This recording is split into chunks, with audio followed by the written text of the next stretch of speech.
sekolah SMA 1 Tuwari dirangkaikan dengan pemaparan budaya positif dan penguatan literasi dan organisasi. Adapun susunan acaranya, yang pertama sambutan kepala sekolah, yang kedua pemaparan hasil rapor mutu SMA Negeri 1 Tuwari oleh Bapak Pengawas SMA Negeri 1 Tuwari.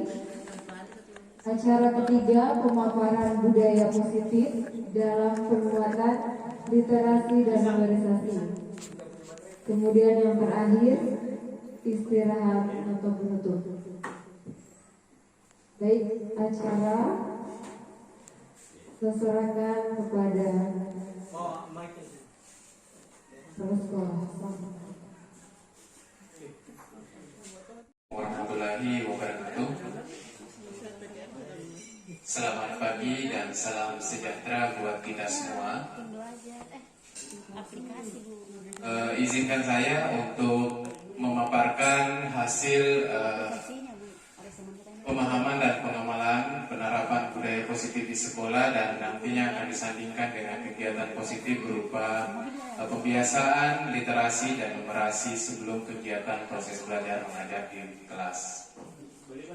Bapak Ibu guru yang saya hormati, namun sebelumnya izinkan saya mengucapkan terima kasih banyak kepada Bapak Pimpinan SMA Negeri 1 Tuwari yang telah memberikan kesempatan kepada saya untuk memaparkan apa yang saya pahami kepada Bapak Ibu semua. Terlebih lagi kepada Bapak Pengawas yang sudah siap bergabung dengan kami dalam hal ini memantau kegiatan kita yang ada di sekolah dalam pengaplikasian, pemahaman terkait dengan penerapan budaya positif di sekolah yang disandingkan dengan literasi dan numerasi di sekolah.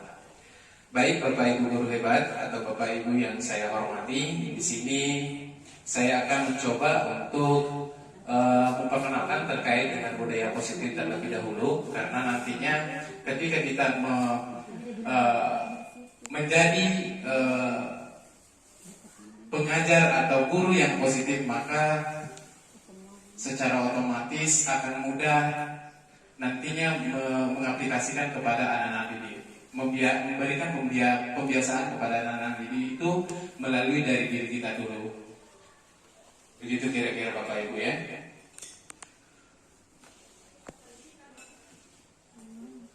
Oke, baik.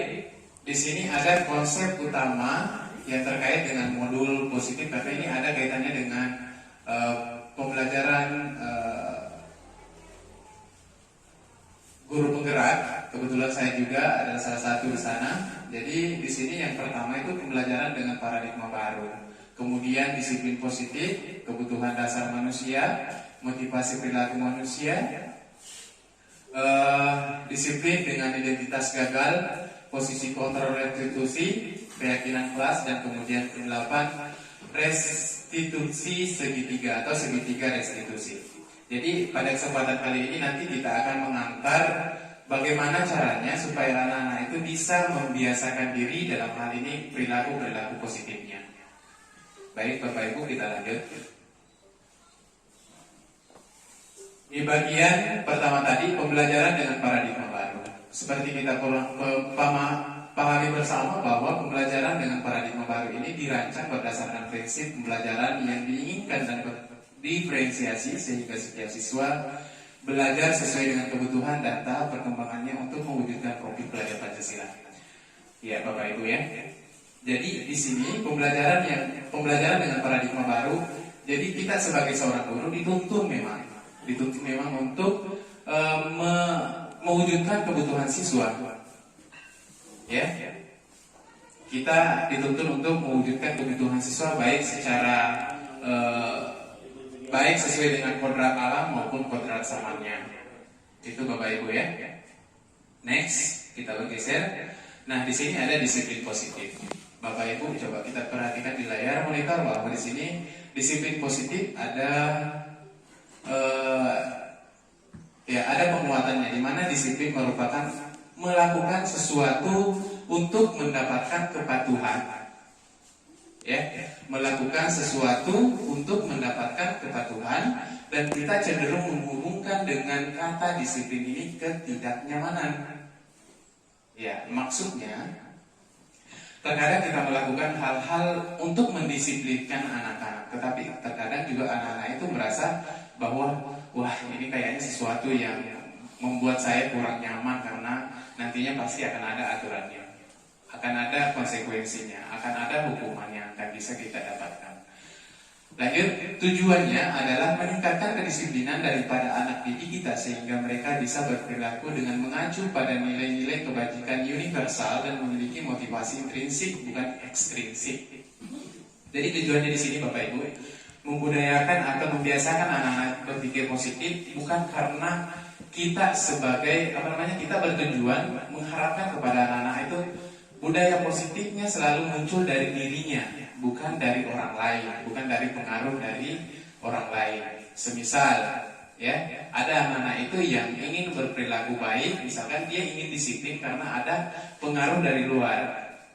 Karena mungkin pengaruh dari luar yang dimaksudkan di sini adalah dia takut dihukum. Itu ada Pak Guru yang sering menghukum karena takut sering dihukum, maka muncullah rasa kedisiplinannya. Namun karena itu belum itu yang kita harapkan. Yang kita harapkan adalah siswa mampu menggali, ya, kesadaran dirinya dari sendirinya tanpa ada unsur lain. Itu kira-kira Bapak Ibu ya, paham kira-kira? Tidak ada campur tangannya bahwa oh saya harus berubah karena ini. Itu muncul dari dirinya sendiri.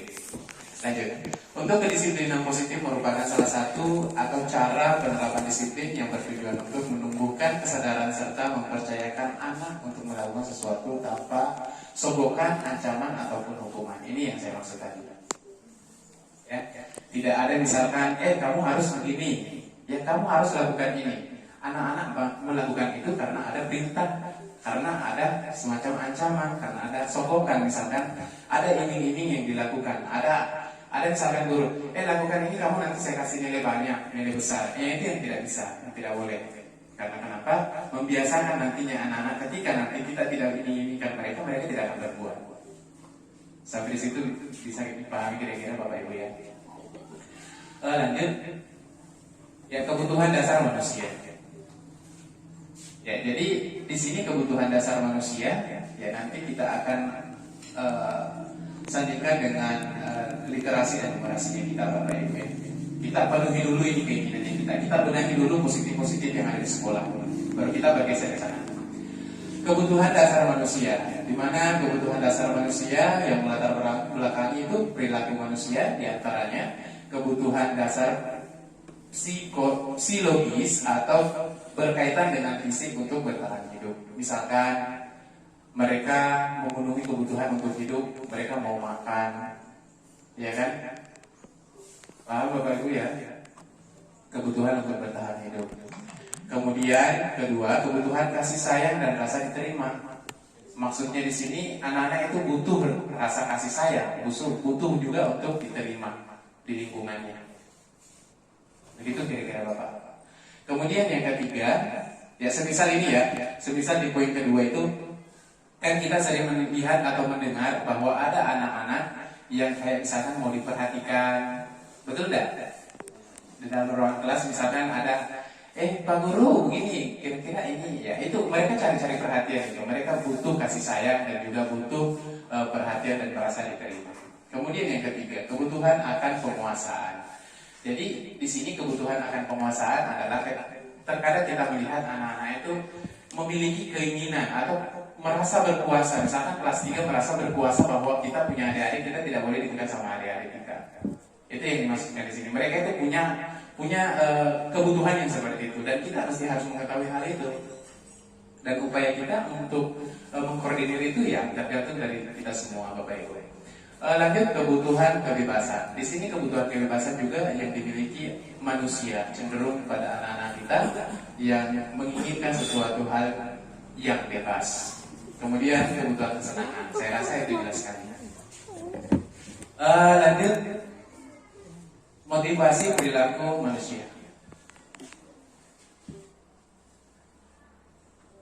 Ya, motivasi perilaku manusia di sini adalah dorongan yang timbul pada diri seseorang secara sadar atau tidak sadar untuk melakukan suatu tindakan untuk tujuan tertentu. Ya, di mana di sini ada eksternal dan juga yang biasa disebut sebagai ekstrinsik dan juga intrinsik. Jadi ada dua di sini motivasi perilaku manusia bisa berbuat. Ya, di mana perilaku ekstrinsiknya atau eksternalnya yaitu melakukan sesuatu.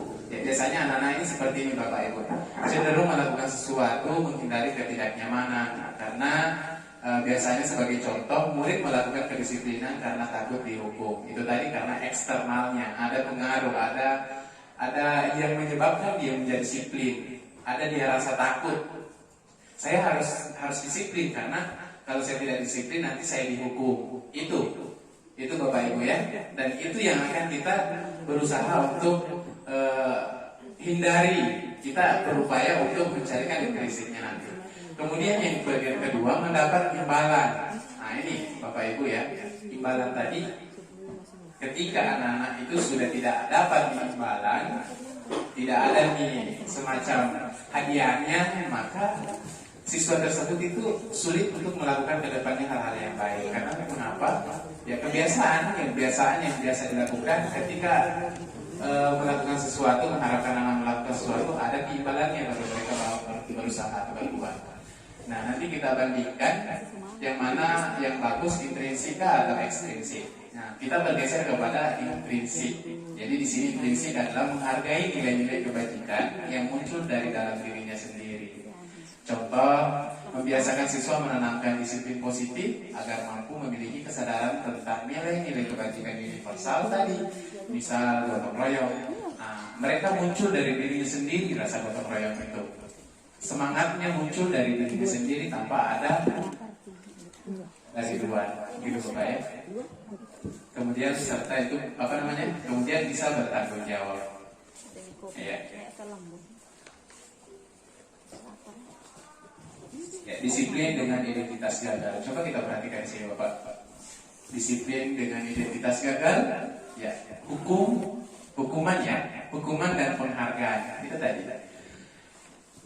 Hukuman ya bisa menciptakan suasana anak itu merasa tidak nyaman. Betul nggak?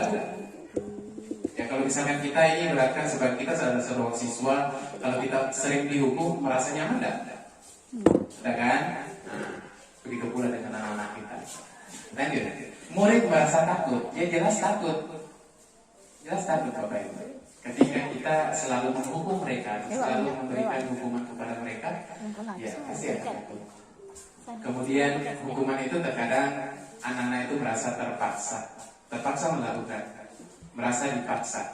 Ya sebagai contoh, tujuannya memang betul mendisiplinkan, ya mendisiplinkan anak. Karena tetapi itu merasa memaksa murid, ya. Kemudian murid juga terkadang menyembunyikan menyembunyikan kesalahannya, dan akhirnya mereka tidak jujur.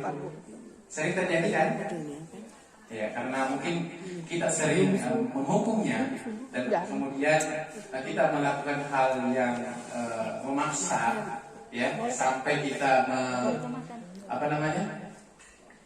kita memojokkan dia, ya, karena mungkin keseringan dia melakukan kesalahan, kita memancing dia dengan beberapa pertanyaan sampai dia kita memojokkan dia, tetapi jawabannya tidak jujur. Karena kenapa? Itu tadi dia akan menghindari hukuman. Lanjut di bagian penghargaan. Di siswa akan berbuat jika ada penghargaan. Ya jelas sekali ya. Siswa tidak mau melakukan hal yang baik lagi jika tidak ada imbalan. Penghargaan dapat merusak hubungan atau simpati diri. Nah ini yang penting juga Bapak Ibu. Di mana di kelas ada siswa yang diberi hadiah dan siswa yang lain di kelas itu tidak mendapatkan hadiah. Maka yang lain merasa bahwa kurang mampu mendapatkan hadiah tersebut. Siswa akan merasa minder dengan kemampuan yang dia miliki. Jadi ya. Kemudian mematikan motivasi anak. Ya. Kemudian selanjutnya disiplin dengan identitas sukses. Ya, di sini ada dua. Tadi ada disiplin dengan identitas gagal, yaitu menghukum dan memberikan imbalan. Sekarang disiplin dengan identitas sukses. Di sini ada dua, konsekuensi dan juga restitusi.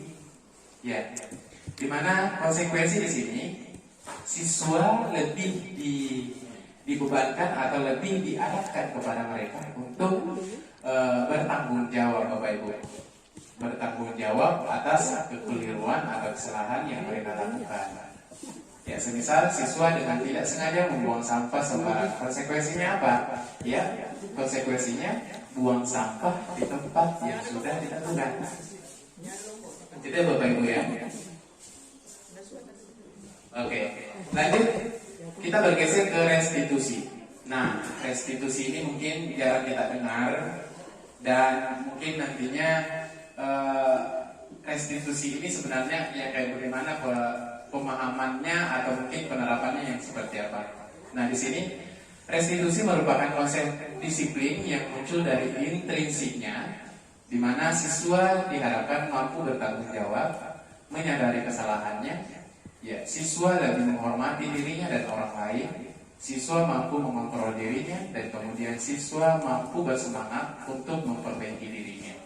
Ini adalah disiplin dengan identitas sukses. Kira-kira yang mana lebih bagus Bapak Ibu? Disiplin dengan identitas sukses tadi dengan cara menghukum atau memberikan imbalan, atau dibandingkan dengan konsekuensi atau restitusi? Kira-kira yang mana lebih efektif untuk mewujudkan rasa kepercayaan diri atau rasa bertanggung jawab diri anak-anak didik kita? Ya, restitusi ya. Terima kasih. Jadi ini yang harus kita perhatikan dan mencoba untuk kita terapkan di sekolah demi untuk mewujudkan kebiasaan-kebiasaan positif di sekolah kita sampai dengan mewujudkan ya itu tadi mewujudkan kedisiplinan positif yang ada di sekolah kita.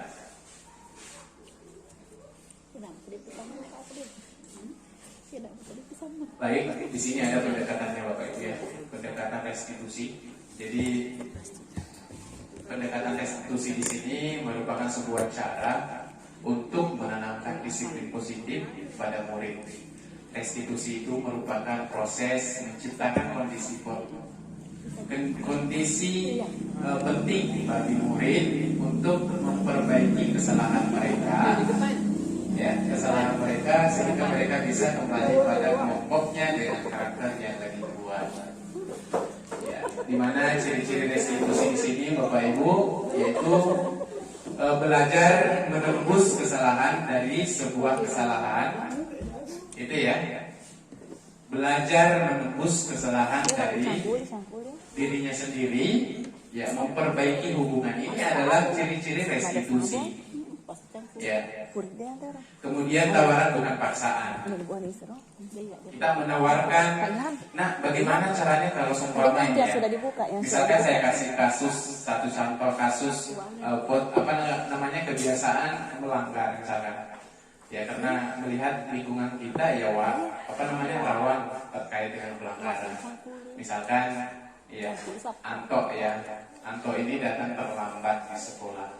Kita bukan mencari kamu ini salah, kamu ini. Ya, kita tidak seperti itu harusnya. Ya, kita harus menanyakan karena pada dasarnya semua keterlambatan mereka lakukan itu, kesalahan mereka lakukan itu ada alasannya. Bapak Ibu ya, termasuk kita. Kita tidak mengerjakan tugas. Kenapa rapor kita bermasalah? Karena ada alasannya mungkin terkait dengan informasi yang belum sampai kepada sekolah atau mungkin ada kendala-kendala lain, mungkin pengaruh jaringan atau apa segala macam. Pasti ada alasan. Itu ya. Kemudian mencari kebutuhan dasar yang merangsang dia dalam berbuat. Jadi ada kebutuhan dasar. Itu tadi kebutuhan dasarnya Bapak Ibu ya. Ya, menguatkan pada solusi. Jadi inti dari pendekatan restitusi ini adalah dia menguatkan solusi, bukan mencari masalah. Ya, bukan mencari bahwa siapa yang salah. Ya, siapa yang menang, siapa yang ini, tapi dia lebih cenderung mencari solusi dan kemudian solusi itu dilakukan oleh anak itu sendiri. Ya. Anak itu sendiri yang melakukan solusinya, bukan bapak ibu guru yang mencarikan solusi kepada mereka. Tetapi kita hanya sebagai memandu mereka dengan beberapa pertanyaan dan kemudian mereka bisa menemukan solusinya terkait dengan masalah yang mereka lakukan. Tujuannya apa? Supaya lebih kuat lagi berisi. Itu Bapak ya. Ya lanjut, ya, kita percepat-cepat saja. Kemudian 5 posisi kontrol institusi, yaitu menghukum, membuat merasa bersalah, teman, mantau, manajer. Jadi di sini yang paling kita perhatikan adalah manajer. Kenapa? Tadi kalau menghukum itu dia lebih cenderung memberikan sanksi kepada anak-anak, ya. Kemudian membuat merasa bersalah itu juga posisi kontrol yang mungkin kira-kira, namun di sini Bapak Ibu kira-kira yang mana yang menurut kita yang sering kita lakukan pada siswa kita? Posisi yang mana kira-kira di sini Bapak? Menghukum. Iya. Menghukum ya. Ya berarti oke. Membuat merasa bersalah. Belum ada yang pernah memakai manajer? Belum, sering. Tetap kembali ke konsekuensi nomor 1 itu menghukum. Tetap kembali ke konsekuensi menghukum ya. Kita lihat ya Bapak Ibu ya. Kita lihat di sini nanti. Iya. Oke, coba diperhatikan. Ya, di sini Bapak Ibu. Kita lihat 5 posisi kontrol seperti yang saya sampaikan tadi. Menghukum, membuat merasa bersalah sebagai teman, pemantau, dan juga manajer. Sebagai contoh kasus, dengan posisi menghukum, siswa tidak memakai atribut lengkap pada saat upacara bendera. Bapak Ibu ya, di sini dia posisinya guru sebagai penghukum atau menghukum. Maka biasa itu responnya atau jawabannya, patuhi aturan sekolah dan berdiri di sudut lapangan. Biasa kan seperti itu. Atau mungkin pungut sampah, atau lari sekian-sekian, push up sekian. Nah itu ya, menghukum. Itu Bapak Ibu ya. Kira-kira kalau menghukum itu, apa yang dirasakan anak-anak? Tadi saya sudah jabarkan mulai dari awal bahwa dengan menghukum kita bisa menciptakan anak-anak itu merasa takut, merasa tidak nyaman. Betul tidak? Betul. Ya, lanjut lagi ya. Kita bergeser membuat rasa bersalah. Misal di sini guru bertanya, berapa kali saya bilang untuk memakai seragam lengkap. Bapak kecewa sama kamu. Itu membuat mereka bersalah. Ya, apa yang dipikirkan oleh anak itu? Ya, anak itu pasti akan merasa bahwa harga dirinya jatuh, harga dirinya hilang. Motivasinya untuk berbuat itu lemah. Itu Bapak Ibu ya. Kemudian sebagai teman, ayo, misalkan, ayo Rizky. Ya, kali ini saya bangga ya, tidak datang terlambat lagi. Jadi, anak-anak itu berpikir bahwa enggak apa-apa, besok saya terlambat, ada di temanku di dalam, ada di Bapak Ibu guru yang selalu memberikan saya ini itu. Itu ya. Jadi hal yang seperti itu harus kita hindari sebagai seorang pengajar. Yang mudah-mudahan nanti saya ke depan tidak hilang ya untuk ini, karena memang ini berat untuk tanggung jawab saya sebagai seorang Bapak Ibu. Lanjut, pemantau. Ya, kita lihat di sini hampir sama dengan memberi konsekuensi. Misal kamu sudah melanggar apa, konsekuensinya seperti apa. Itu Bapak Ibu ya. Konsekuensi misalkan tadi ada anak didik kita yang menumpahkan kopi secara tidak sengaja, maka ada teguran kepada Bapak Ibu guru. Konsekuensinya kalau misalkan menumpahkan itu mau diapakan? Dibersihkan kan? Konsekuensinya dibersihkan. Atau mungkin ada siswa yang membuang sampah sembarang tempat. Konsekuensinya apa? Pungut sampah kembali dan kemudian sampahnya disimpan pada tempat. Itu Bapak Ibu ya. Kita bergeser ke manajer. Ini manajer. Kasus ini adalah anak terdampar. Anak tidak menggunakan seragam. Ya. Ini kita lihat di bagian posisi manajer Bapak Ibu ya. Bagian posisi manajer, apakah kamu tahu kesalahan kamu? Iya. Kenapa Bapak? Tidak, masih ini tugasnya sampean apa yang dibawa di... Sebenarnya dia ada kaitannya Pak. Ada kaitannya, namun saya antar dulu ke sini. Ya, secepatnya saja itu ya. Iya, supaya nanti kita kembalikan kepada kebiasaan-kebiasaan bahwa ini yang mesti harus kita penuhi dulu. Kebiasaan seperti ini, kebiasaan positif seperti ini harus kita penuhi dulu. Itu ya. Manajer itu adalah terkait dengan kesalahan, ya, memahami kesalahannya. Ya, kira-kira apa kamu mau memperbaiki kesalahanmu itu. Ya, jadi ada pertanyaan-pertanyaan yang muncul sebagai seorang pendidik memberikan pertanyaan yang sifatnya dia memposisikan diri sebagai manajer. Itu Bapak Ibu ya. Jadi kalau misalkan tidak menggunakan itu, apa kamu tahu kesalahan kamu? Pasti dia akan tahu kesalahannya seperti apa dan upaya apa untuk memperbaikinya. Dan kira-kira setelah memperbaikinya, itu kamu akan menjadi sosok pribadi yang seperti apa. Anak-anak itu lebih merasa bahwa saya merasa dianggap. Itu Bapak Ibu ya. Kemudian restitusi segitiga menstabilkan identitas, tentu saja menstabilkan identitas, memvalidasi tindakan yang salah, menanyakan keyakinan.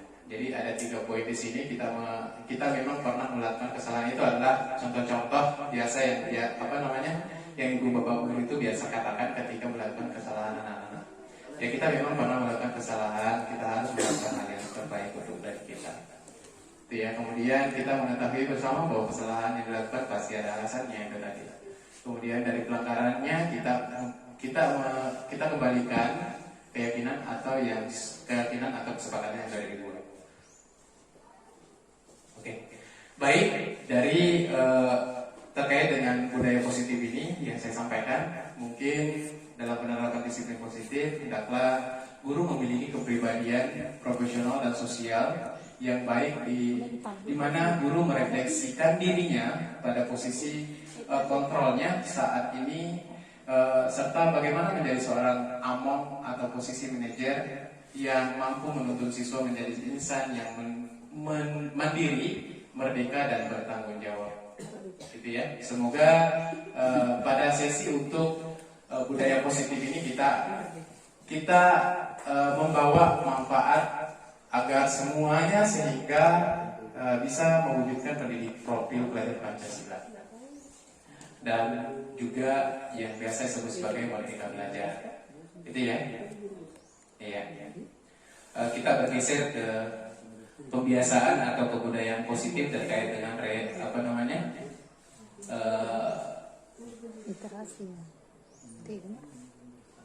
literasi dan numerasi.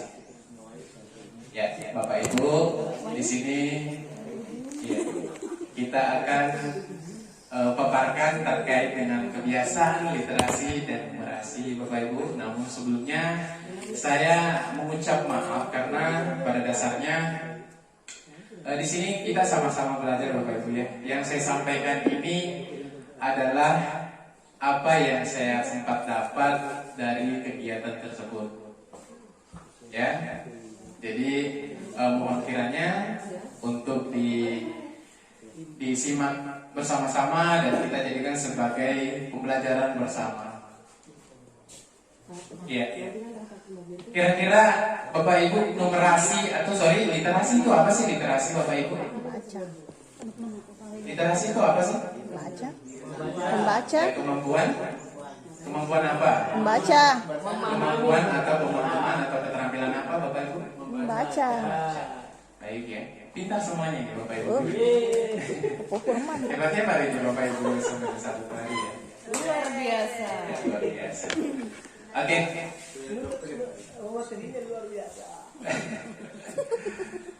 Baik, kita bergeser lagi. Jadi di sini Bapak Ibu, literasi bukan hanya tentang tulis dan membaca saja, ya.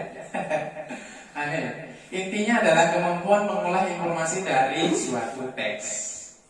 Jadi kalau misalkan tadi kita menyampaikan kemampuan untuk membaca sekilas itu adalah kemampuan membaca. Misalkan SMA Negeri 1 Tuari, kita tidak memahami bahwa SMA Negeri 1 Tuari itu sini seperti apa. Itu secara ini saja, implisit saja. Jadi di sini yang dimaksudkan dengan literasi bukan hanya tentang membaca tulisannya atau baca tulisannya, tapi intinya adalah kemampuan mengolah informasi. Bapak Ibu ya, jelas ya? Jelas. Kemudian literasi bukan hanya menjadi tanggung jawab guru bahasa saja, Bapak Ibu. Ya. Nah, jadi di sini semua guru. Ya, karena literasi itu yang menyangkut terkait dengan teks, menyangkut terkait dengan bilangan, huruf, angka, gambar, grafik. Ya, banyak Bapak Ibu. Oke, itu ada juga ekonomi, sejarah. Ya, banyak ya. Kan semuanya pakai Iya. tulisan. Itu ya. Kemudian yang ketiga, literasi tidak hanya bertumpu pada informasi dari guru, ya, dengan berbagai sumber yang tak terbatas, siswa perlu memilih dan memilah, mengolah, memberi respon, bahkan menciptakan informasi baru. Gitu Bapak kira-kira. Tidak sekedar hanya menjawab pertanyaan tok saja, tapi diharapkan kepada siswa kita itu mereka mampu mengolah informasinya. Karena kalau kita hanya membiasakan siswa itu hanya menjawab asal jawab saja, tidak menggunakan trik seperti yang disampaikan kemarin pada pemateri, mereka itu kalau misalnya tidak paham, tapi mereka ada triknya, dan triknya itu belum sempat saya temukan kemarin.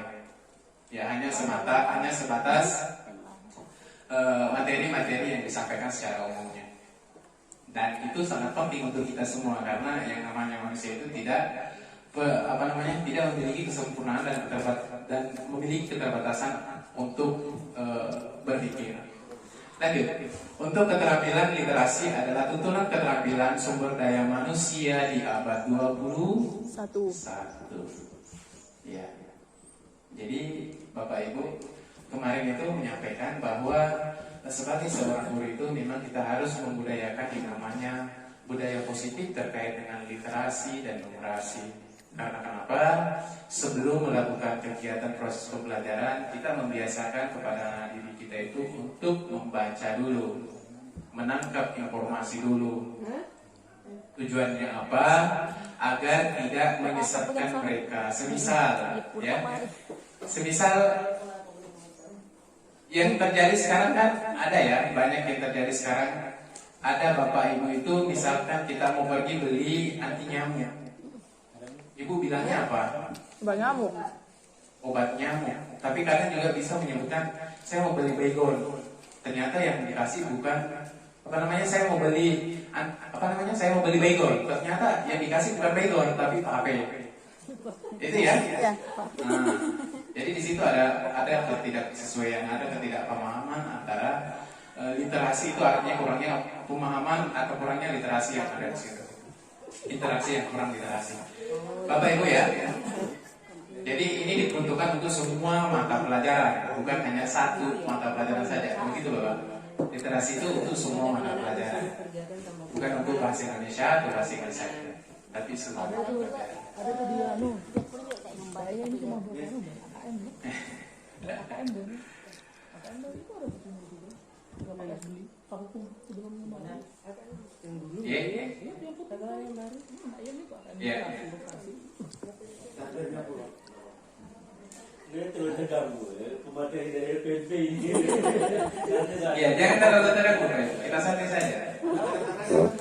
Materinya baru awal ini. Tadi kan pengantar tadi. Yang mana Pak? Iya betul, itu tadi pengantarnya panjang sekali.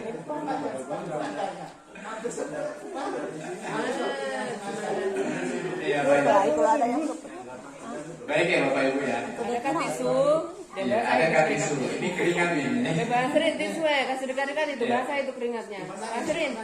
Atau mungkin ada yang Bapak Ibu bisa memberikan dulu materi atau games kan, ya, supaya lebih kita relax saja. Masalahnya 12 SKS ini akan dituntaskan hari ini. Minum kopi dulu.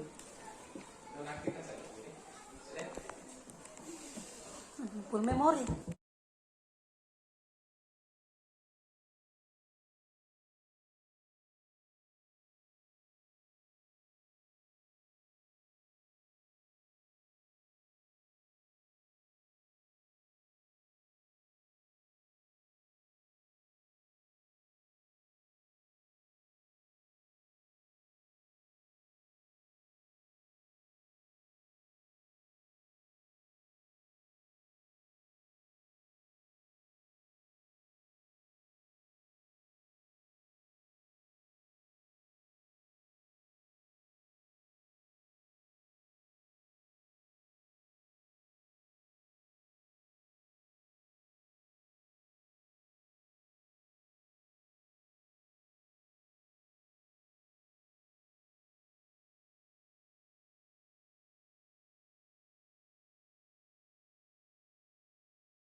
Waalaikumsalam warahmatullahi wabarakatuh. Selamat pagi semuanya. Pagi.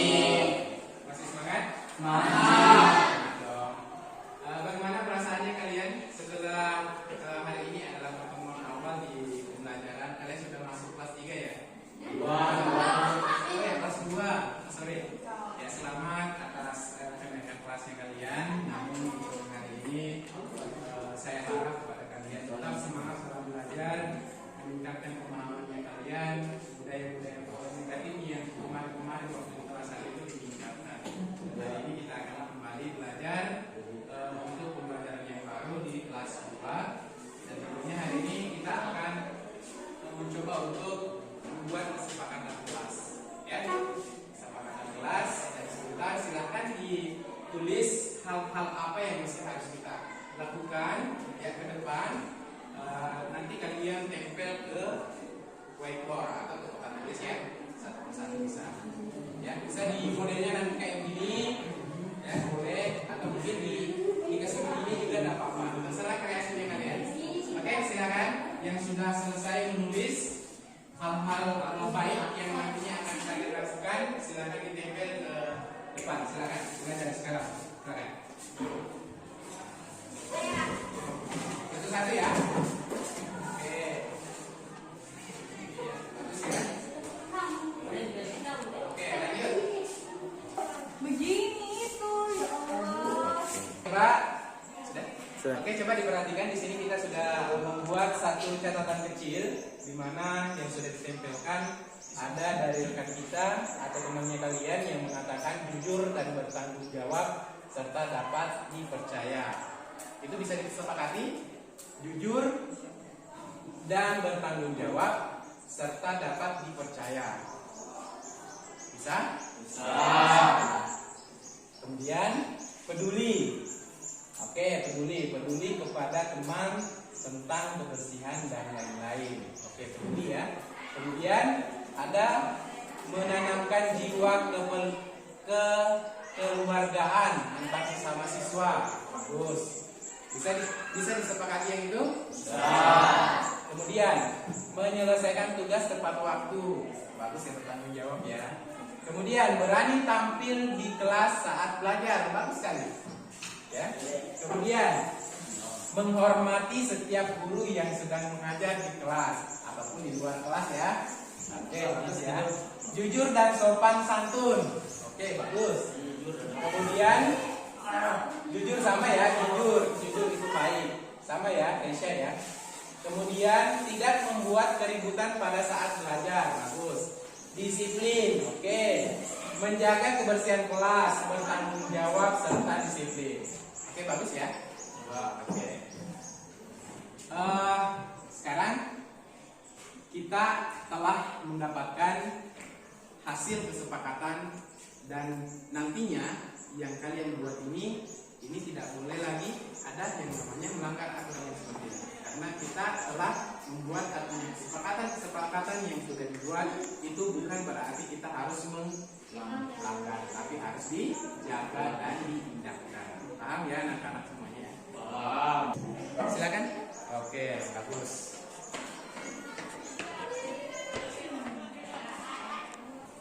Oke.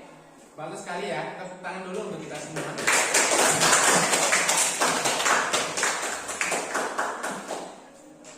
Senyum. Ya. Oke, saya rasa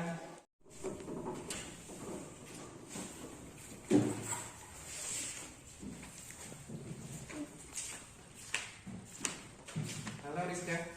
Ya Pak, Kok sibuk sekali sih? Bapak tuh lagi menyelesaikan tugas yang belum selesai Pak. Oh, tugas-tugasnya yang belum selesai ya? Iya, Tapi itu semua ada alasannya kan? ada Pak. Kira-kira alasannya kenapa sih? Kemarin saya lupa buku saya Pak, karena saya titip ke teman saya, terus takutnya basah Pak karena hujan kemarin. Takut basah. Iya, Terus, tapi hari ini kamu tidak terlambat kan? tidak Pak. Iya, bagus. Nah, kamu kan sudah melakukan hal yang baik. Kamu sudah berangkat ke sekolah dengan baik, sudah tepat waktu. Namun perlu kita ketahui bahwa ada kesalahan atau keliruan yang dilakukan, yaitu berupa tidak mengerjakan tugas tepat waktu. Itu kira-kira kesalahan apa itu yang dilakukan? Saya tidak bertanggung jawab dan disiplin dalam menyelesaikan tugas tepat waktu, Pak. Gitu. Iya. Ini melanggar atau melanggar apa ya, disiplin kelas atau memang betul-betul inisiatifnya sendiri? Melanggar, Pak. Melanggar. Ya, kalau sudah tahu melanggar, ini penting atau tidak untuk kamu? Penting, Pak. Penting ya. Ya, kalau sudah penting, kira-kira kamu mau memperbaikinya kayak gimana? Saya menjadi lebih bertanggung jawab dan disiplin dalam menyelesaikan tugas tepat waktu, Pak. Kalau sudah seperti itu, kira-kira Rizka kedepannya akan menjadi sosok seperti apa? Mau menjadi sosok yang lebih mandiri dan bertanggung jawab serta disiplin dalam menyelesaikan tugas tepat waktu, Pak. Bagus. Kalau sudah seperti itu, ya silakan lanjutkan pembelajarannya ya. Iya, Pak. Terima kasih, Pak.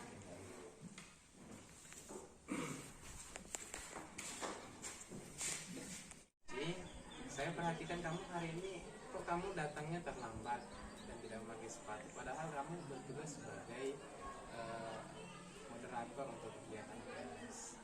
Tidak pas sepatu saya di rumah, Pak. Maaf karena saya telah melanggar aturan. Tidak apa-apa. Semua orang pernah melakukan kesalahan, pelanggaran, termasuk teman-temanmu juga yang kemarin ada yang melanggar, termasuk Bapak juga sering melakukan hal yang seperti itu.